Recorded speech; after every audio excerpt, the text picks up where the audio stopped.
Very good morning. You're watching the Breakfast News on Rajya Sabha television. All the news stories from India and across the world coming up in the next 30 minutes. I'm Aishwarya Kapoor with you. Let us start with the headlines.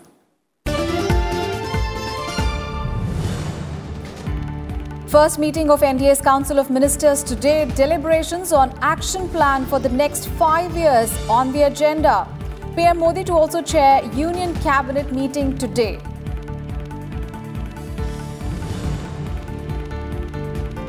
With focus on socio-economic and educational empowerment of minorities, Centre to provide scholarships to 5 crore students from minority communities in the next 5 years. 50% girls to also benefit from the initiative.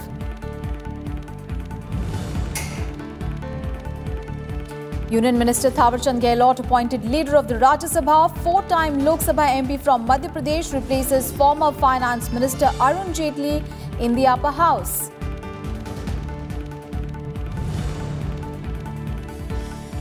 Hypoglycemia outbreak claims the lives of 30 children in a month in Bihar's Muzaffarpur district.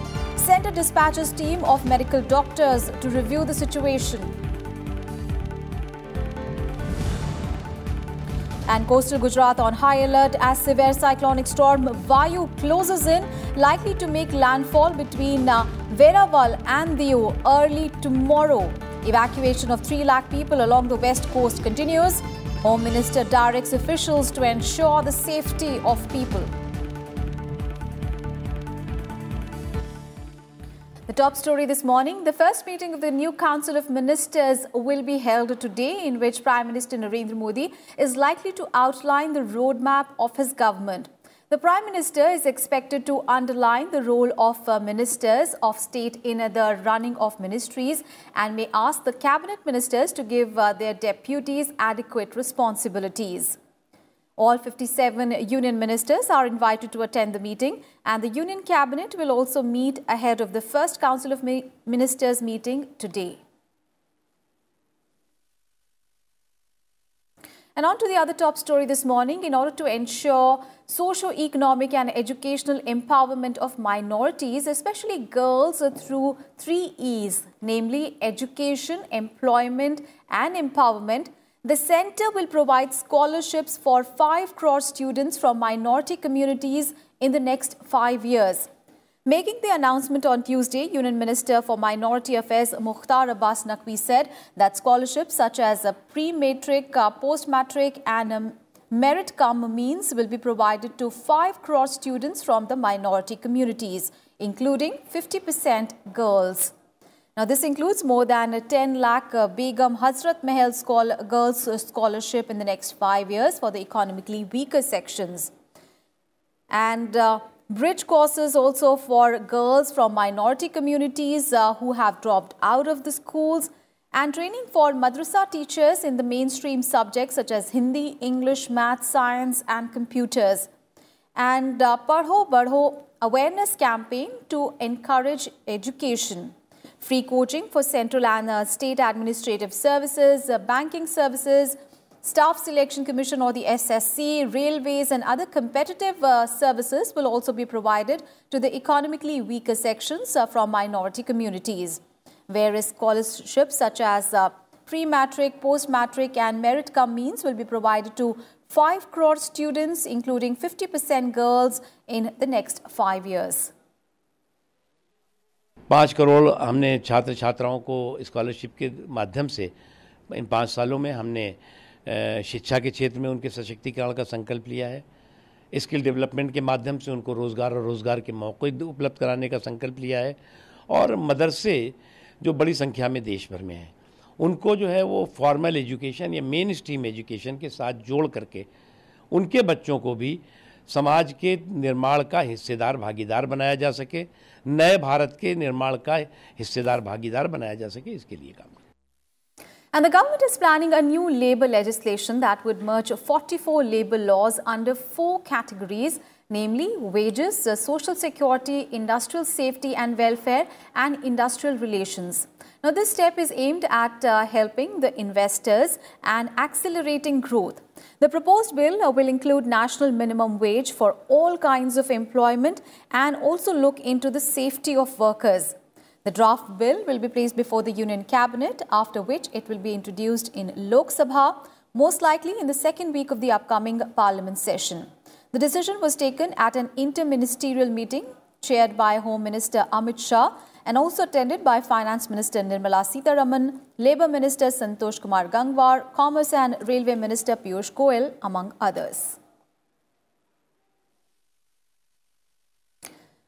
Union Minister Thawarchand Gehlot has been appointed as the leader of the Rajya Sabha. Gehlot, a prominent Dalit face of the Bharatiya Janata Party, is a four-term Lok Sabha MP and he represents Madhya Pradesh in the Rajya Sabha. Gehlot became a Rajya Sabha member in 2012 and was re-elected to the upper house of Parliament from Madhya Pradesh in 2018. His Rajya Sabha term will end in 2024. Gehlot will replace a former Finance Minister Arun Jaitley as the leader of the upper house, who had requested to step down from key positions in view of his health. And on Tuesday, BJP MP Virendra Kumar will be the Protem Lok Sabha Speaker. This was decided. Seven-time MP, Kumar is the sitting member of Parliament from MP's Tikamgarh seat. Kumar retained his seat in the recently concluded general elections. In his previous stint in the 2014 government, Kumar served as the MOS in the Women and Child Development Ministry. The Protem Speaker performs the duties of the office of Speaker from the commencement of the sitting of the Lok Sabha till the election of the Speaker.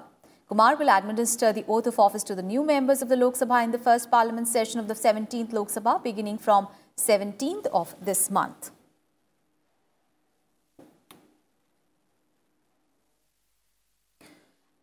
And Nirendra Mishra and PK Mishra were reappointed as the Principal Secretary and Additional Principal Secretary respectively to Prime Minister Modi with the Cabinet Minister rank on Tuesday. The Appointments Committee of the Cabinet approved both the appointments with effect from 31st of May. Their appointments will be coterminous with the term of the Prime Minister.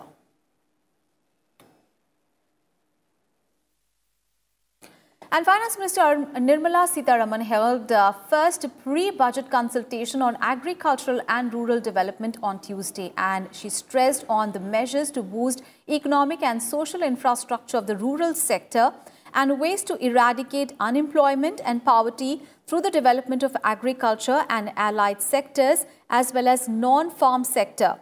She reiterated that the concerns of agriculture sector are high on the priority of the government.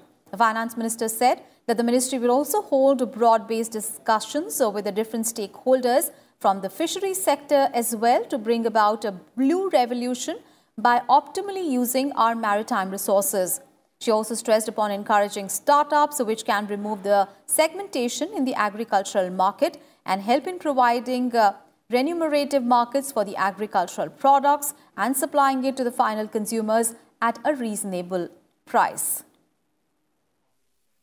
Dairy का कैसे growth momentum जो 6% rate से हम grow कर रहे हैं, इस growth momentum को कैसे जारी रखें अगले सालों तक, इसके लिए हमने कुछ प्रस्ताव रखे, जैसे कि एक्सपोर्ट का इंसेंटिव्स, डेयरी प्रोडक्ट्स का एक्सपोर्ट का इंसेंटिव्स देना या कुछ ड्यूटीज़ में कमी लाना, जैसे कि घी में ड्यूटी अभी 12% है, उसको कम करना, ऐसे हमने ठोस प्रस्ताव दिए. There were 2-3 areas that we talked about and to the Finance Ministry and the Finance Minister. I think one important area that we talked about actually on the agri side was solar as the third crop, and that's a very key suggestion that we see happening.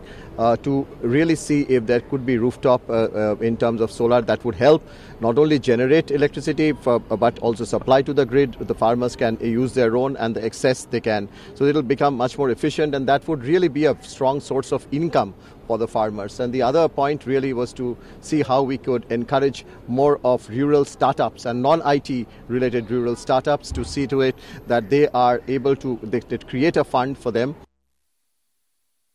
Many participants, they emphasize that we should promote food processing in the country. Right now, if you look at growth rate of food processing, it is only in last 2 years that we had some growth in food processing. Before that, the growth rate was negative. So there was a lot of emphasis from many speakers that agriculture cannot move to next stage of development if we do not promote food processing. And Finance Minister Nirmala Sitharaman also held a pre-budget discussions with the stakeholder groups from the industry, trade and services sector as well. She asserted that the central government has taken several industry-specific initiatives since 2014 that had significantly improved the overall business environment and also helped India improve its ranking to the 77th position among 190 countries in the ease of doing business rankings. The central government has decided to increase the coverage of piped water to households from the current 18% to 100% by 2024.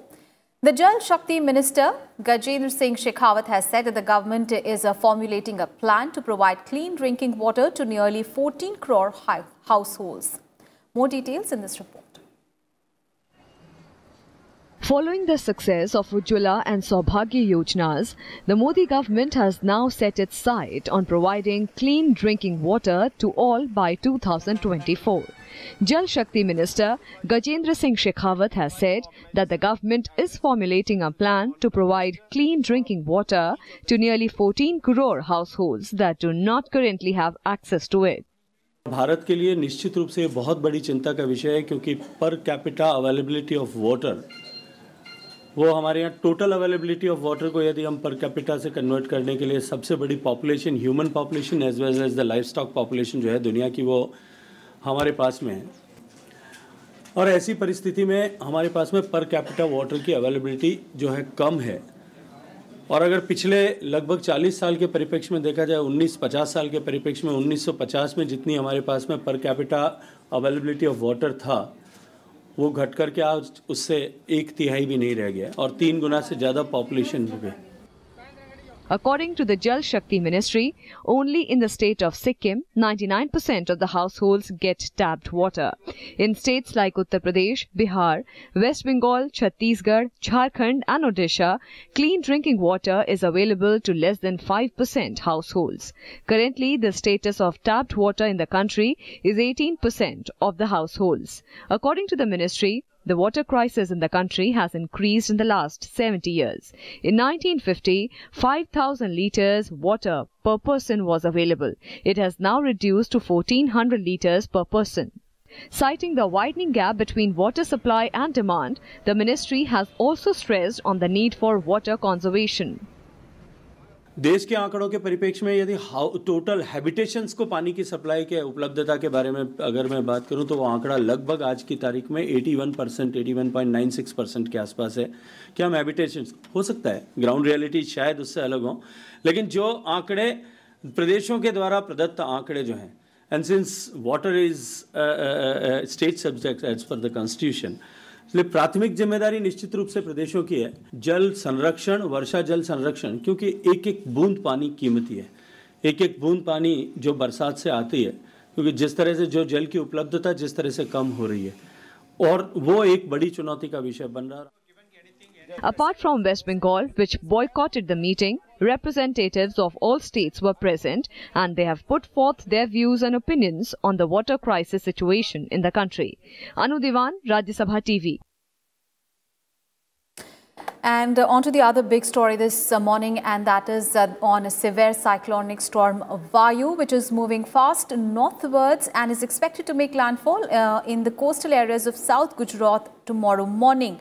Now, the Indian Met Department has issued a warning of heavy rains and winds at a speed of over 110 kilometers per hour on Thursday and Friday in the coastal areas of Saurashtra and Kutch. Chief Minister Vijay Rupani has asked the authorities to shift people living in the coastal belt to the safer places, as the entire coastline starting from Kutch to South Gujarat has been put on high alert. The state government has also set up teams for relief and rescue work. Over 5 lakh food packets are being prepared and more than 100 dewatering pumps are being arranged. The Indian Coast Guard, the Navy, Army and Air Force units have also been put on standby along with the 39 teams of the NDRF, that is the National Disaster Response Force.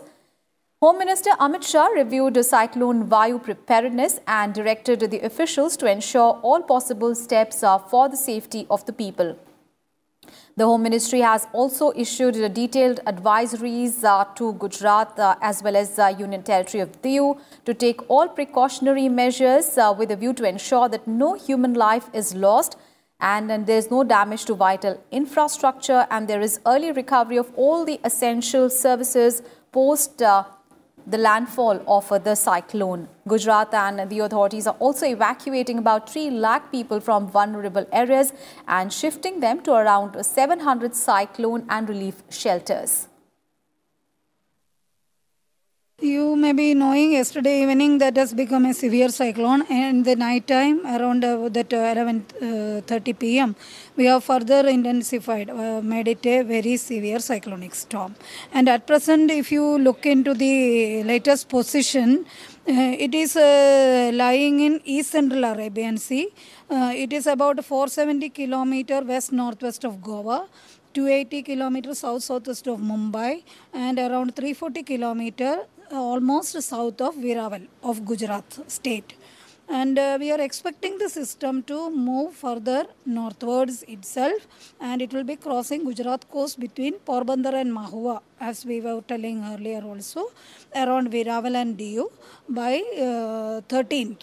Means tomorrow morning hours, and while crossing it is expected to have a wind speed of 145 to 155 kmph, gusting to 170 kmph. And let's get more updates. Ranveer Kumar Mishra, Deputy Commandant of 6 NDRF, is now joining us on the phone line. A very good morning, sir, and thank you so much for joining us here on Rajya Sabha television. Good morning. Sir, Gujarat, of course, is preparing for a cyclone Vayu, which is inching closer to the coast, and we understand that nearly 3 lakh people will be evacuated from the entire western coast, which has been put on high alert. And there are also reports that an Indian Air Force aircraft with the NDRF personnel landed in Jamnagar this morning for the relief and rescue work. What more updates you can provide us, sir? Yes, now at present the status of deployment by the NDRF is 39 teams are deployed. Out of 39, 36 is deployed in Gir Somnath, Amreli, Rajkot, Dwarka, Jamnagar, Porbandar, Bhavnagar, Junagadh, Morbi, Kutch, Valsad and Surat areas, and 3 teams are in Diu, UT, and 12 more teams are under mobilization, and they will be deployed also in the region of sea coast region. NDRF is well prepared, teams are well prepared, having with the state-of-art equipment, whatever is very useful in cyclone disaster, and we have seen the very good results during Odisha cyclone, recently Odisha cyclone. So NDRF teams are also conversing with people regarding how to save from the cyclone after impact or as a preparedness measure in the coastal area of Gujarat. All right. Thank you so much, sir, for that update there. So, apart from NDRF, the Army, the Coast Guard, BSF and other agencies have also been roped in. Remember, this cyclone is expected to hit the Gujarat coast between Porbandar and Mahua, around Varaval and Diu region, and strong winds will be seen in these areas. Thank you so much, sir. We'll keep getting all the updates on that big story. Meanwhile, the entire country continues to witness its worst ever heat wave. Now, across the entire northern, central and peninsular India, the mercury crossed the 45 degrees mark, with cities like Jhansi in Uttar Pradesh, Churu and Bikaner in Rajasthan, Hisar and Bhiwani in Haryana, Patiala in Punjab and Gwalior and Bhopal in Madhya Pradesh recording the highest of temperatures of about 48 to 50 degrees. The capital, Delhi, which experienced its hottest June day in its history on Monday at 48 degrees, also recorded a maximum temperature of 45.4 degrees Celsius in spite of a spell of light rains in the morning. With the heat wave spell stretching 32 days, now this year has already seen the second longest spell of scorching temperature ever recorded. The Met Department has pointed out that this year's hot spell has been amplified by the absence of pre-monsoon showers and the presence of hot and dry winds from the western dry zones as well. However, it also said that the heat wave spell is likely to cool down this weekend. On to some other news now. In the first conviction under the amended anti-hijacking law, a special NIA court on Tuesday awarded life term to a Mumbai-based businessman for triggering a hijack scare on a Jet Airways plane in 2017. The court also imposed a hefty 5 crore rupees fine, which is to be distributed among the crew members and passengers on board the plane. Birju Sala became the first person to be booked under the national no-fly list and was also the first to be booked under the Anti-Hijacking Act, which had replaced the vintage law of 1982. Sala was accused of creating a hijack scare by planting a threat note written in English and Urdu in the tissue paper box of the aircraft's toilet of the Mumbai-Delhi Jet Airways flight on 30th of October, thereby jeopardizing the safety of the passengers and crew on board.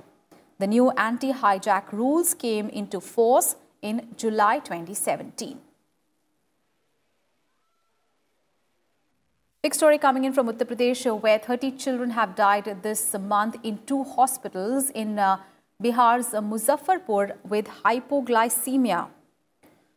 Now, according to the State Health Department, the disease has affected 222 blocks of 12 districts, especially Muzaffarpur, Vaishali, Shior and East Champaran, and the state government has put 22 primary health centers across 18 districts on alert. The department has also ordered for the distribution of ORS packets among the children so that they can take it before going to bed to maintain their blood sugar levels. And a 7-member central government team will also be in Muzaffarpur today to review the situation.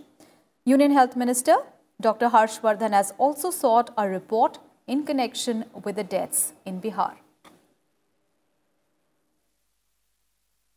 Fugitive diamond heir Nirav Modi will appear before the UK High Court for his 4th bail petition in the extradition case to India today. Nirav Modi was remanded till 27th of June by the British court after his 3rd bail petition was rejected by a UK court last month. He is wanted in India as he is facing charges of fraud and money laundering amounting to nearly $2 billion in the Punjab National Fraud case. Nirav Modi was arrested by the Scotland Yard officers on an extradition warrant in central London in the month of March, and he has been lodged in a London jail since then. And the government on Tuesday unveiled a transition plan to the taxpayers under the Goods and Services Tax to switch to new, simpler return forms in order to ease the transition process. Between July to September, the new form will be available on a trial basis for familiarization. The GSTN had shared a prototype of the offline tool in May 2019. And the look and feel of the offline tool would be same as that of the online portal. Now, there are 3 main components to the new return form. There is one main form, that is Form GST Return 1, and 2 annexures, namely Form GST Annexure 1 and Form GST Annexure 2.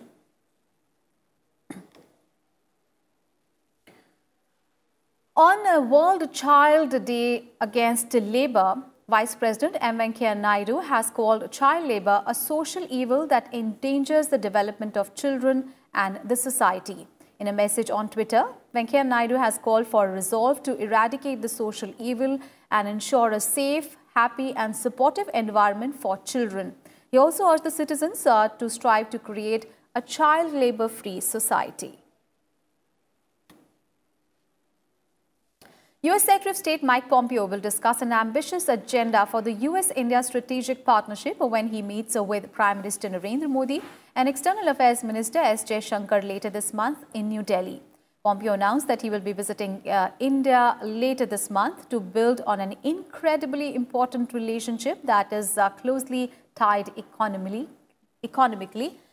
Pompeo's visit will take place as the two countries get ready for a meeting between a newly re-elected Prime Minister Nirav Modi and US President Donald Trump during the G20 summit on 28th and 29th of June in Japan.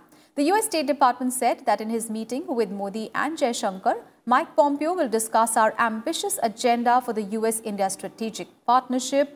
Pompeo will travel to 4 countries in the Indo-Pacific region from 24th to 30th of June, namely India, Sri Lanka, Japan and South Korea. Now all the action from the Cricket World Cup.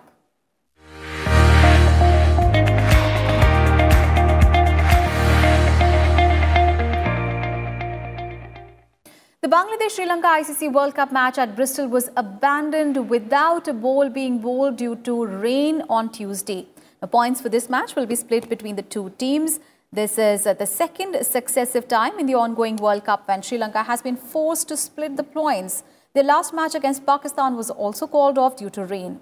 Now, both the teams came into the match with a 1 win from 3 matches and now each will get a point for the washout. Sri Lanka now have 4 points from as many games while Bangladesh have 3 points from 4 games. And talking about today's match, today, Australia will face Pakistan at 3 p.m. in Taunton.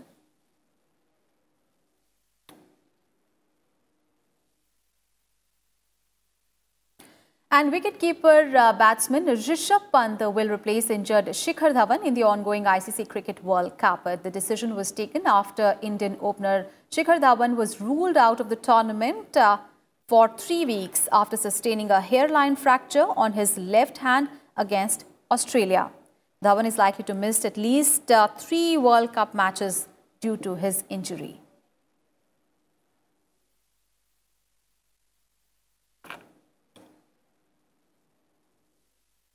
And that is the wrap on this edition of Breakfast News. Thanks for watching. Have a lovely day ahead.